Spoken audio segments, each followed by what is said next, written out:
Hola, ¿qué tal? Les damos la bienvenida a este espacio dedicado precisamente a la comunicación, el Seminario de la Comunicación Global.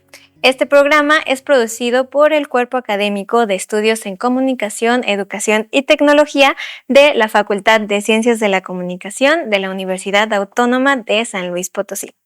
El día de hoy nos acompaña una gran invitada que es Laura Camila Ramírez Bonilla. Ella es doctora y maestra en Historia por el Colegio de México, magíster en Estudios Políticos por el Instituto de Estudios Políticos y Relaciones Internacionales de la Universidad Nacional de Colombia y también politóloga de la misma institución. Actualmente es directora del Departamento de Historia de la Universidad Iberoamericana de la Ciudad de México. Se especializa en Historia Contemporánea de México y Colombia a través de 3 ejes, que es medios de comunicación, relación catolicismo, política y cultura, y también construcción de paz, que en un momento más hablaremos sobre esos temas. También es autora de libros como La pantalla y la cruz, Moral y catolicismo al arribo de la televisión, Bogotá y Ciudad de México de 1950 a 1965. Y también de otro libro titulado Entre altares y mesas de diálogos, el episcopado colombiano en acercamientos de paz con grupos armados ilegales de 1994 al 2006. Además de libros coordinados, artículos y capítulos de otros libros. Es también miembro del Sistema Nacional de Investigadores e Investigadores de México. Y bueno, el día de hoy aquí nos acompaña doctora Laura. ¿Cómo se encuentra el día de hoy? Muy bien, muchas gracias, de verdad. Gracias por la invitación. Nos da de verdad mucho gusto y también mucha intriga saber sobre usted como investigadora, pero también como persona dentro de pues la comunicación. Primero me gustaría preguntarle qué fue lo que la motivó en sí a estudiar ciencias políticas, porque como mencionaba, primero es politóloga y después de allí cómo se fue a las líneas de investigación que tiene. Muy bien, bueno, pues una inquietud general por conocer un poco más de las formas como nuestras sociedades se cambian en el tiempo. Sí, empecé en la ciencia política y de la ciencia política me brinqué a la historia, pero yo creo que de todas formas hay una serie como de ejes que se van cruzando y que son permanentes y tú lo mencionabas hace un rato. Eh, Yo creo que la historia estuvo muy presente en la forma como yo entendí la ciencia política y como Okay. yo trabajo en ciencia política en temas de coyuntura, sobre todo de análisis de coyuntura. Y por supuesto, cuando trabajo en historia, no puedo perder de vista mi realidad actual, ¿no? Lo que está pasando en el día a día y más aún, eh, pues el mundo de la política que está en conexión con tantos otros temas que podemos integrar a un conjunto de inquietudes académicas o intelectuales.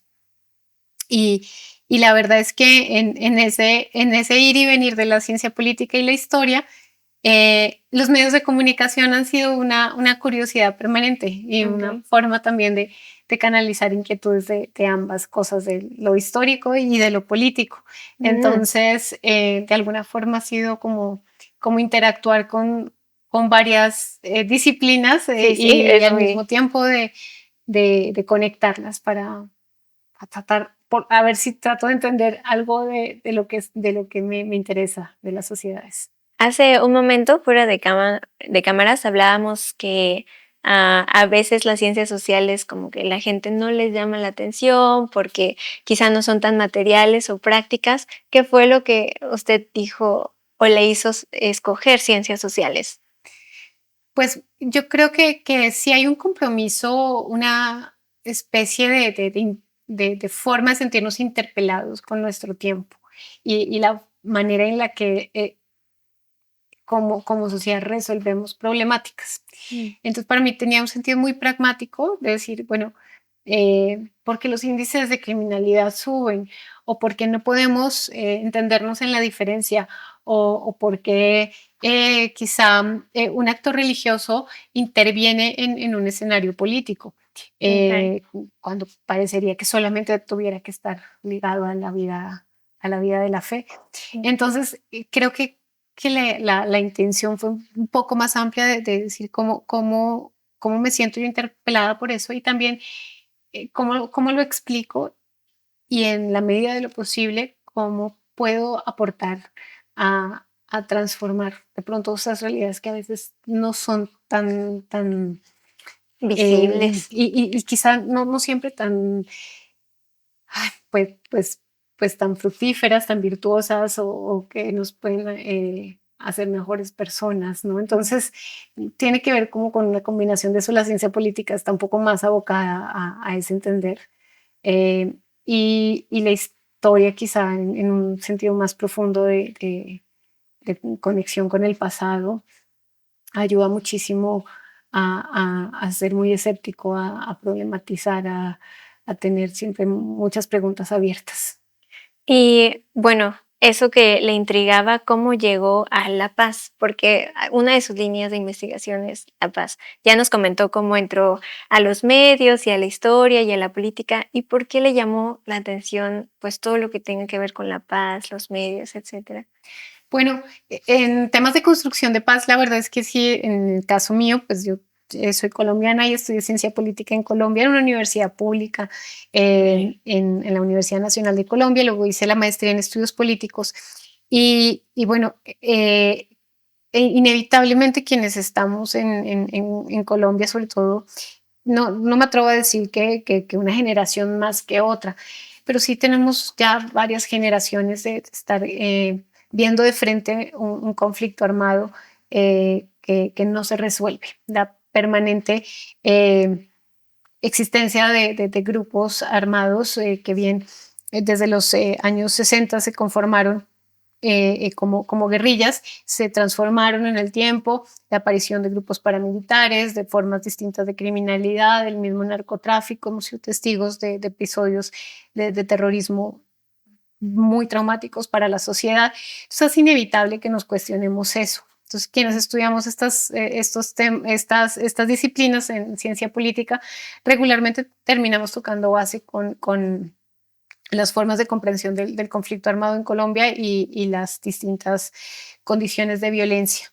Ahora, lo que a mí me interesó de ese mundo fue pensar los mecanismos de resolución de esas violencias. Y por eso me concentré en temas de construcción de paz. En un sentido más amplio, la construcción de paz nos habla no solamente del cese de la violencia o no se conforma con una concepción básica de la paz como ausencia de violencia, sino con todas las condiciones que puedes tú generar como sociedad, como ciudadanía, como gobierno, desde distintas instancias, para que esa violencia no se repita, para que tengas escenarios en los que los momentos de controversia no se resuelvan de forma violenta. Se puede volver una cosa tremendamente amplia, Sí, sí, casi inabarcable, obvio. pero bueno, pensemos que son condiciones posibles de alcanzar y que pues como sociedad deberíamos preocuparnos por procurarlas. Y de Es ahí salió cierto. un poco toda la inquietud por el tema de paz, que se combinó en mi caso con los temas de la comprensión del mundo religioso. Yo quería entender un poco por qué los actores religiosos, en el caso colombiano, eran tan importantes en los mecanismos de resolución de conflictos. Ok, pues ya teniendo un panorama de hacia qué líneas estás y sobre todo por qué fue lo que a ti te llamó la atención de ellos, me gustaría hacerte ciertas preguntas sobre pues tu expertise a lo largo de tus estudios. Y al final ya mencionaste algo muy importante que es como la responsabilidad social, entonces quizá hablaremos de esa más al final de la entrevista. Primero, tienes estudios en medios de comunicación. Y has estudiado influencias y también, sobre todo las influencias en las familias o en las infancias. Cuéntanos, ¿crees que las audiencias han cambiado de ser pasivas, activas o cuál es tu perspectiva sobre esto? Ok, a ver si, bueno, mi acercamiento a la televisión en particular y a otros medios de manera mucho más general se dio desde la historia. Entonces, Okay. mi forma de vincularme a entender el, el mundo de los medios ha estado ligada a una perspectiva histórica, a la forma como tratamos un poco de descifrar el pasado y los factores, las condiciones por las cuales ese pasado ocurre como ocurrió y por qué ocurrió. No solo nos interesa saber qué pasó, sino por qué pasó. Entonces, el por qué pasó en torno a la televisión en particular, y te digo medios en general, en especial quizá a veces toco más base con la radio y con el cine, ha tenido esa lectura histórica detrás.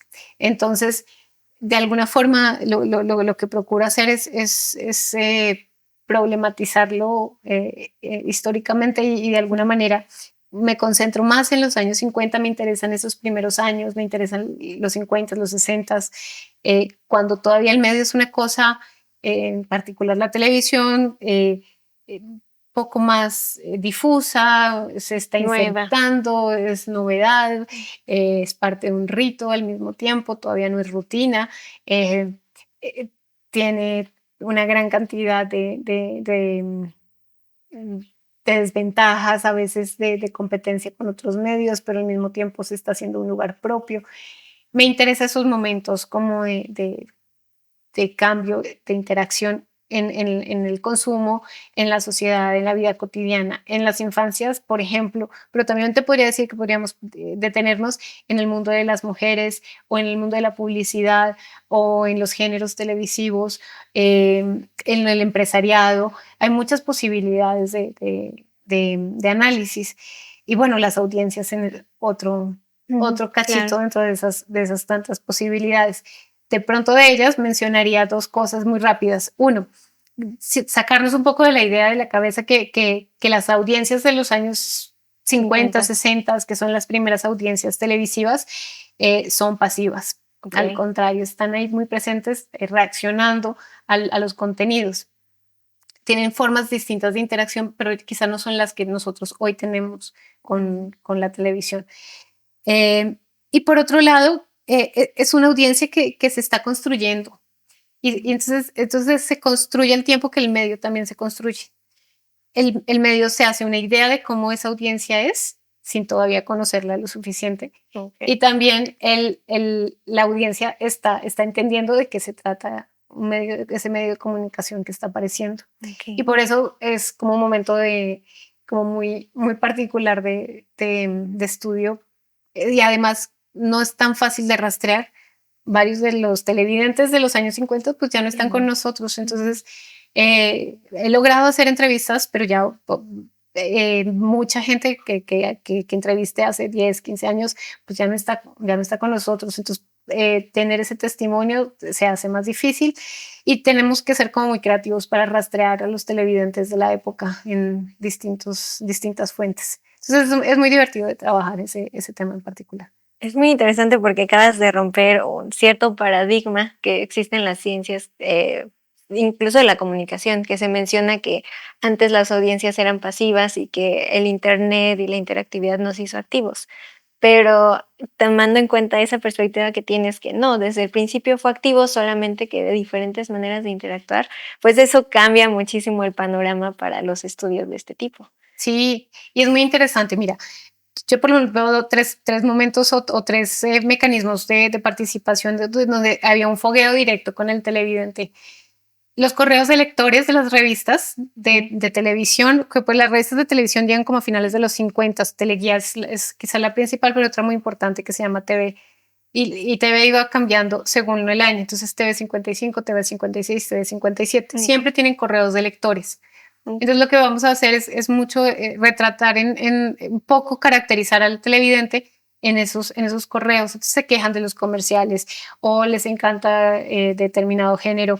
De pronto hay protestas por un escote de una actriz o porque hay muchas vedettes en televisión o de repente hay una interpelación a una noticia que se da. Entonces podemos ir calculando que hay reacciones que no están, digamos, guardándose las opiniones. Ahora, pensar quién es el televidente que se toma el trabajo de escribir una carta y de enviarla a una editorial para que tengan una opinión de él.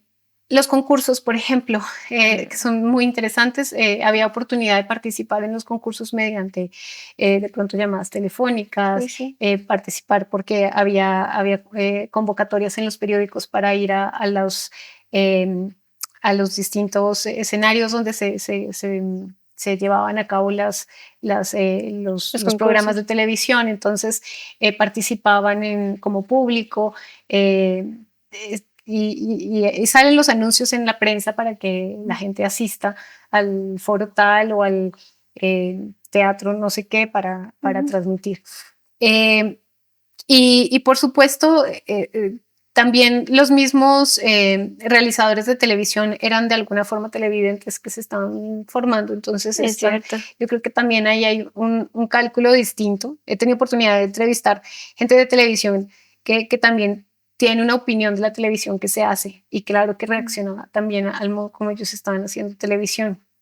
Entonces también habría que empezar a asumirlos como Sí, televidentes activos, claro. desde otro sentido.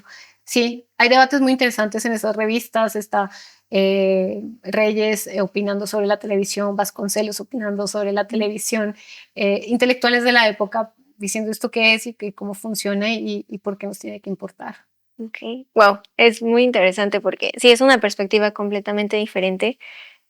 Tomando en cuenta que es una perspectiva diferente y que se toma al televidente como activo desde el principio, ahora que están llegando las nuevas plataformas de streaming, redes sociales, proyectos transmedia, ¿cuál es tu opinión sobre eso y pues la influencia que tiene ya no sobre el televidente, qué es ahora, etcétera? Pues muy complejo también, Sí, sí. Sí, sí, estudiar la recepción histórica de los 50 es compleja porque no hay fuentes, porque se queda uno a veces, tiene que ser muy creativo tratando de capturar a los televidentes. Lo que vamos a tener, yo creo que en un contexto reciente, es una abundancia, una sobreabundancia de una fuentes sobreinformación. y vamos a tener que tener mucho criterio para la selección y para determinar un poco cómo se clasifican esos escenarios de interacción de la audiencia y, y qué nos están diciendo esos escenarios y esos perfiles de audiencia. Igual que en los años 50 tenemos tipos distintos de audiencia, no es lo mismo la audiencia infantil, las mujeres, los hombres adultos, en fin, sabemos que hay franjas de horarias para cada uno, que de pronto la Ujú. programación de la parrilla se acomodaba mucho a ciertas características. Está la telesecundaria, por ejemplo, donde vamos a Ujú. tener cosas orientadas a temas educativos. Y aquí tenemos una explosión de contenidos, una capacidad de producción de contenidos que es monumental, plataformas de transmisión múltiples de sus contenidos, que ya no solamente pasan por televisión, que están presentes, como lo mencionabas hace un rato, en plataformas on demand o en otros escenarios. Y por supuesto, eh, una diversificación de los perfiles de audiencias, que yo creo que eso también lo hace muy interesante, y capacidad de la audiencia de reacción. Casi que la reacción se da minuto a minuto. Si en los 50 tenemos que esperar que la carta llegara en el correo a la revista, que el editor de la revista releyera las cartas, decidiera cuál de las cartas publicar para que nosotros nos diéramos cuenta de una reacción, pues aquí tenemos en vivo, en directo, en el momento en que están ocurriendo las cosas, tienes un bombardeo de reacciones que puedes medir también en muchos Ok. sentidos. Y por eso se hace muy estimulante, tanto como materia de investigación como interpelación directa al medio. Es decir, claro que hay un termómetro ahí encendido y las televisoras, las emisoras de radio, los creadores de contenido, pues están en capacidad de ir rastreando esa reacción minuto a minuto. Tomando en cuenta que cambia la dinámica, como dice, ya hay demasiadas información, al contrario de que hay ahora muy poca. Hablando sobre el control, porque siempre se menciona que los medios son un poder, ¿no? Que también son un poder y que pueden llegar a controlar a las personas que los están observando. ¿Cree que los algoritmos ya o sea, ejercen un tipo diferente de influencia o incluso de control? O al contrario, que son más libres, por así decirlo. Bueno, sí es, es un debate de fondo. sí, sí hay quizá una percepción de democratización de los canales de transmisión de información pública. Es decir, ahora sí, en el entendido de que podemos concebir medios de comunicación como un conjunto de instrumentos que están diseñados y pensados para la transmisión de información pública, pues aquí tenemos una diversificación de canales. Ya no solamente son los medios tradicionales. Sí. Con unas condiciones tecnológicas que hoy permiten tener un algoritmo que pueda orientar la forma en que te llega determinada información de acuerdo con un perfil que tengas. Entonces, son retos particularmente desafiantes, complejos para tanto los que realizan el contenido como para el que recibe el contenido. Por eso el que recibe tiene una responsabilidad en términos de también ser crítico, de filtrar, de pronto de hablar con la diferencia. Porque es que es una forma de ganarle al algoritmo. Si yo estoy repitiéndome y estoy viendo lo que reafirma mi punto de vista todo el tiempo, lo único que me llega a mí es información relacionada con algo con lo que yo estoy de acuerdo. Entonces me sustraigo de la posibilidad de disentir y de debatir con el otro, porque el otro piensa distinto y yo no me voy a enterar que piensa distinto. Y voy a creer que mi posición es dominante o mayoritaria o simplemente es la acertada. Entonces, un espacio de mayor interacción y exposición a la diferencia también tiene que ser propiciado por nosotros mismos y digo que eso se logra con educación, con mucha más información en la universidad, en el debate, en ámbitos más diversificados, quizá más decantados, menos inmediatos, para que cuando lleguen esos momentos de someternos a la inmediatez y a toda el boom de cosas que nos van a llegar, no sé, frente a eventos de distinto tipo, desde un evento deportivo hasta un bombardeo en Ucrania, pues estar también preparados para saber leer con pertinencia, y a los medios, pues sí, sin duda también todas las responsabilidades para que eso que le llegue a las audiencias, pues realmente sea lo más ético y responsable posible. Que también tiene ahí una responsabilidad creadores de contenido que quizá tienen que lidiar ya con otras condiciones hoy en día, pero que su capacidad de penetración es tal que ya no pueden evadir responsabilidades y cuestionamientos éticos a la forma como realizan su actividad frente a la exposición pública. Bueno, es un tema súper grande, pero es muy importante. Mencionas los riesgos y también la responsabilidad tanto del usuario como de quien transmite, emisores y demás. Creo que nos diste una muy buena recomendación, que es ver que el algoritmo te va a dar lo que quieres. Entonces, si el algoritmo te da lo que quieres, busca lo que no quieres para que evadas ese control, pues sí, nada más recibir lo que tú quieres y pierdas esa capacidad de reflexión o de crítica. Y te agradezco mucho por esa observación. Creo que es muy útil para las personas que puedan llegar a ver esto. Claro. Muy, muy, muy útil. Antes de irnos al siguiente tema, que es la construcción de paz, me gustaría hacerte una pregunta que es muy común, pero viendo sobre tus estudios, me gustaría saber tu respuesta. ¿La televisión va a desaparecer? Clásica. Es interesante porque es que en términos históricos, estrictamente históricos, si lo pensáramos así, nuestra interacción con los medios masivos de comunicación, que podríamos entenderlos más ligados al siglo XX. Entonces, obviamente que rastreamos prensa de forma, digamos, como más cercana a lo que conocemos desde el siglo XIX. Desde el siglo XVIII también tenemos formas de transmisión de noticias, edictos, en fin, siempre hay manera en que en que la sociedad, los individuos tienen que comunicar. Pues es indispensable, y por eso también pues, me interesa mucho la pregunta por lo religioso y por los actores religiosos, porque creo que si hay un actor consciente de que la comunicación no es un asunto menor, son los actores religiosos, y sí que saben cómo transmitir un mensaje, y conseguir que un grupo de personas, en este caso creyentes, eh, eh, incorporen ese mensaje en su estilo de vida, en sus valores, que le dé sentido incluso. Entonces, son unos comunicadores natos. A lo que voy es que formas distintas de ingeniarnos los humanos de comunicar han estado presentes ahí, pero quizá las formas masivas de comunicación son propias del siglo XX para acá, finales del siglo XIX hasta hoy. Y si lo rastreamos históricamente, no es tanto tiempo. Estamos hablando de un siglo y medio quizá. Eso en términos históricos no es nada. 150 años no es nada.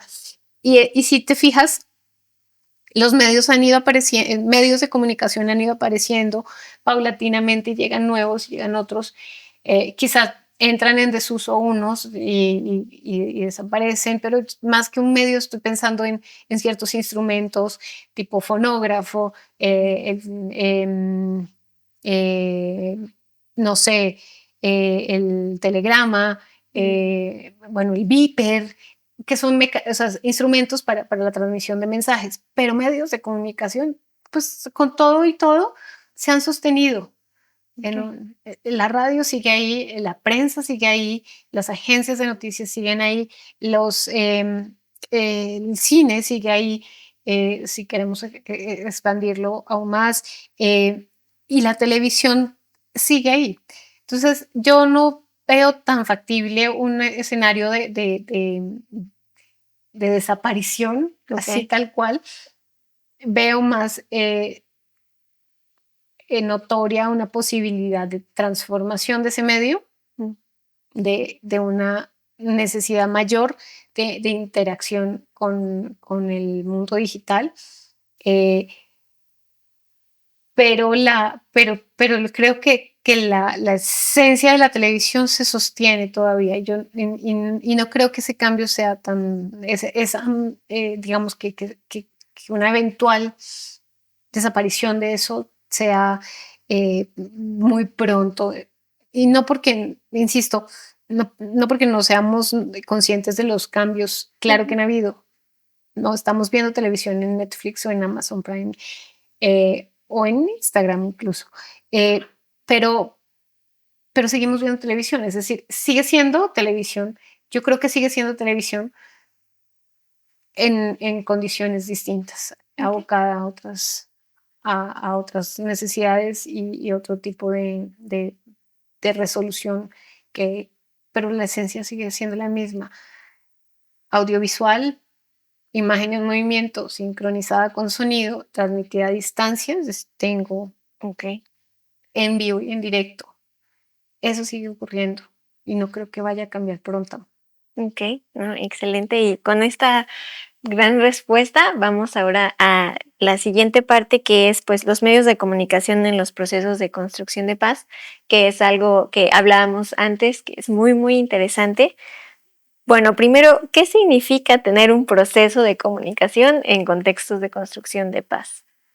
Bueno, debo decir que la forma en que me fui acercando a algo que yo había estudiado, que era la construcción de paz y los contextos violentos en Colombia, a los medios de comunicación se dio después de que cada cosa lo estudié aisladamente. Empecé a conectarlos. Un proyecto de investigación que adelanté en la Universidad Iberoamericana, sobre cómo la televisión abierta en México tenía o no incidencia en procesos de construcción de paz. Un proyecto financiado por la Dirección de Investigaciones y que nos permitía un poco analizar piezas comunicativas, en particular noticieros, y la forma como los noticieros estaban transmitiendo las noticias relacionadas con la violencia y las noticias relacionadas con con la paz. Eso implicaba también determinar qué es paz y qué tendríamos y cómo clasificábamos un poquito las distintas nociones de paz que el mismo medio de comunicación se había construido, pero al mismo tiempo lo que en contexto estábamos identificando efectivamente como acción para contrarrestar un episodio de violencia. Entonces, del análisis de las piezas de los noticieros de televisión abierta, pues eso lo que hicimos fue un poco sacar tendencias, ciertos patrones, identificar de qué manera se comunica y la base y de qué forma eso incide o no incide en procesos de construcción de paz sobre una premisa, es que está más cercana a una perspectiva, digamos, teórica y también práctica, que tiene que ver con el periodismo de paz. No comunicamos igual, no podemos comunicar igual en condiciones de conflicto que en condiciones de no conflicto. Conflicto violento, donde tenemos muertos reales y tenemos cifras de víctimas. Entonces, hay un compromiso y una responsabilidad en la forma como transmitimos esa información para, o bien, reforzar los factores que producen las diferencias entre esos que se están relacionando de manera violenta, o facilitar mecanismos para que haya un mínimo entendimiento o como sociedad realmente señalemos y nos interpelemos el por qué la violencia es una forma de resolver en las sociedades. Entonces, bajo esa pauta, pues claro que hay mecanismos y en eso pues los colegas periodistas son muy, ya han ido perfeccionando protocolos y mecanismos para poder ser más pertinentes en la forma en que trabajan en contextos violentos, de modo tal que lo que produzcan con su trabajo pues pueda realmente facilitar mecanismos de construcción de paz o activar mecanismos de construcción de paz. México tuvo algunas experiencias en ese sentido, afortunadas unas, otras no tan afortunadas. Países como Colombia también lo han tenido, acuerdos entre medios que les permite decir, bueno, esto cómo se transmite, esto cómo no se transmite, cómo teniendo esos cuidados no censuro. No dejo de decir cosas que hay que decir, pero de pronto no voy ¿qué imagen también no voy a mostrar en términos de hacer apología a la violencia, pero de pronto aunque tenga más televisores encendidos o venda más revistas. Entonces, tiene que ver con unos equilibrios y unas ponderaciones que sí tenemos que cuestionarnos en términos de la actividad noticiosa. Y definitivamente influyen en el modo como las audiencias están entendiendo una problemática, una guerra y las condiciones de esa guerra. Estamos abocados a eso en un contexto como el actual, ¿no? Internacional y nacional. Y por supuesto estamos también como atentos a cuidar a esa audiencia también de darle los instrumentos para hacerse una opinión crítica, mayor y criterio, es decir, que es muy difícil. Entonces, por eso no está nada todavía perfectamente, creo yo, probado y confiado que funciona, pero sí hay una responsabilidad. Y eso sí es un hecho. Y claro que hay una realidad fuerte, la violencia contra periodistas y que los periodistas sean objeto de blanco de amenazas y de violencia es algo que nos tiene que preocupar como sociedad.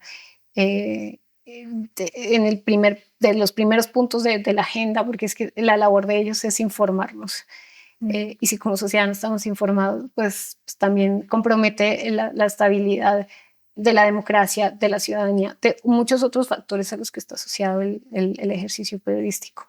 Entonces, por eso construcción de paz tiene muchas aristas y mucho que preguntarle a los medios y al ejercicio del periodismo. Bueno, como acabas de mencionarlo, hay muchas aristas y a mí me gustaría ir, pues claro, a la de medios de comunicación. Entonces, qué papel han jugado o qué papel juegan actualmente los medios de comunicación en esto, en el proceso de la paz? ¿Cuál es su responsabilidad y cómo deberían de hacerlo aprendiendo del pasado? Pues hay muchos mecanismos, muchos, entre los que estudiábamos, por ejemplo, la posibilidad de dar mayores contextos de las condiciones por las cuales se producen violencias. Eso, poner en común eh, aspectos de fac- factores que explican posiblemente esas condiciones de violencia con especialistas, de pronto con formatos un poco más decantados que permitan ir a información un poco más profunda. Sabemos que hay formatos que no lo permiten, pero de qué manera se puede ir involucrando elementos que aporten un mayor nivel de análisis o de mayor nivel para un mejor nivel de comprensión. Eh, Evidentemente, la posibilidad de exposición de iniciativas, sobre todo iniciativas ciudadanas más silenciosas que promueven estrategias de construcción de paz, ¿no? Iniciativas de pronto para eh, habían unas muy interesantes de trabajo con los niños en zonas vulnerables a través de instrumentos musicales para que de pronto mantenerlos alejados de ciertos escenarios donde estén más involucrados en posibles grupos criminales, etcétera. Es decir, hay una gran cantidad de experiencias a nivel local, a nivel ciudadano, que son tan poco visibles y que podrían ser inspiradoras para tantas otras comunidades, para el público en general, claro, no dan rating, pero resultan muy convenientes para hacer esos apuntes a una mejor, a procesos de construcción de paz. Además, de pronto, de sí, exaltar figuras que resultan más conciliadoras y que pueden tener una opinión a nivel de resolución de conflictos mucho más especializada que seguir reforzando quizá la voz que se le da a los que profundizan condiciones de violencia, ¿no? Varios mecanismos que creo que que se implementan, además, pues evidentemente del periodismo de paz de todas las garantías de poder dar una información segura y, digamos, arropar a los periodistas en el ejercicio de su trabajo. Ok. Es un tema pertinente porque, bueno, paz se está buscando o siempre se persigue, pero en el mundo, o al menos 2025, estamos rodeados de guerras y demás. Sí. Y es por eso que te agradezco mucho que tomes el tiempo también de explicarnos sobre esto y pues poderlo transmitir a más personas, las, pues desde las áreas de cuidar a las personas que nos están informando es algo muy importante y si dejamos de estar informados sobre ese aspecto es peligroso, como lo mencionabas. Y gracias también para hablar hacia los comunicadores y los que nos dedicamos a la comunicación de qué mecanismos podríamos tomar para ayudar, ¿no? Y esa responsabilidad social que tenemos ya como comunicador. Te agradezco también mucho, mucho por compartirnos esto. Por último, me gustaría hablar como a tus opiniones con todos los antecedentes que tienes de estudios. Hay algunas preguntas que me gustaría hacerte. La primera es clásica, quizá básica, pero me gustaría saber tu opinión, es ¿por qué entonces se deben de estudiar las ciencias sociales? Si existen otras disciplinas que también son importantes, pero si alguien te preguntaría por qué son importantes las ciencias sociales, ¿qué le contestaría? Uy, bueno, yo creo que las ciencias sociales y las humanidades, estamos ahí, ciencias humanas y sociales, yo creo que en un saco común que nos permite realmente acercarnos a lo profundo de las relaciones humanas con su entorno y a la forma como esos individuos y sus formas de organización cambian en el tiempo. Sus formas de organización social, sí, pero ciertamente que derivan en política, en economía, en cultura, en arte, en tantas otras aristas. Yo creo que nos compromete una pregunta por lo humano, finalmente. Y eso lo hace tremendamente complejo. Sí, claro. Somos un hueso duro de roer y por eso tenemos una función de pensar en lo profundo, en aquello que de pronto es disruptivo, en el conflicto, en la diferencia, y no para construir sociedades no de ángeles, porque no existen, sino para realmente proponer soluciones. Yo lo que siento es un compromiso claro con transformar realidades. Y creo que ahí los científicos sociales y humanistas son esenciales en un contexto como el actual. Me atrevo, no sé si más que otros contextos, pero este sí que demanda de gente que piense en serio los problemas y ayude a resolverlos. Ok. Sí, es como mencionas, una responsabilidad y una muy, muy compleja, pero también muy importante. Am, Bien, si, bueno, estamos viendo en este panorama, hay guerras de una parte y luego también están las nuevas formas de streaming. Y me llamó mucho la atención lo que mencionaste, el algoritmo de es una forma de solo darnos lo que queremos. Entonces estamos perdiendo esa capacidad como de dialogar con alguien que piensa diferente de mí. ¿Qué postura o qué tendríamos que tener hoy en día para poder enfrentar todos estos obstáculos, pero también aprovechar de las herramientas de información y demás? Pues yo creo que hay que estar muy abiertos y abiertas. La verdad es que mal haríamos en censurar y en rechazar de tajo una innovación que permita de pronto eh, potenciar ciertos mecanismos de transmisión de información, la misma inteligencia artificial. Es decir, eh, yo creo que mal hacemos con miedo, actuando con miedo. Más Ok. bien conocerlos desde dentro ayuda muchísimo a saber cómo darles la vuelta y hacer que realmente eh, pues sean herramientas para mejorar en muchas condiciones. Em, y en ese sentido creo que también se relaciona mucho con el trabajo que a nivel de análisis histórico yo he podido hacer específicamente con la televisión. Cuando la televisión llegó en contextos distintos, pero sobre todo en Occidente, las reacciones también son de rechazo y también son de decir, bueno, si hay mucha expectativa y qué vamos a hacer y entonces esa cajita, cómo funciona y por qué la gente está ahí.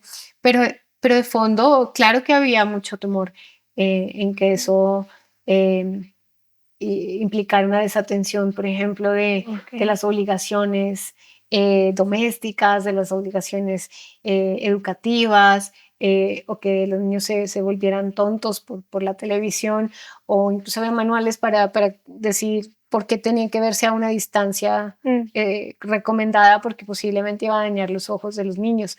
El punto es, claro que siempre hay reacciones la primera reacción quizá pueda resultar desde el miedo, eh, abocada a producir el rechazo a la innovación en medios.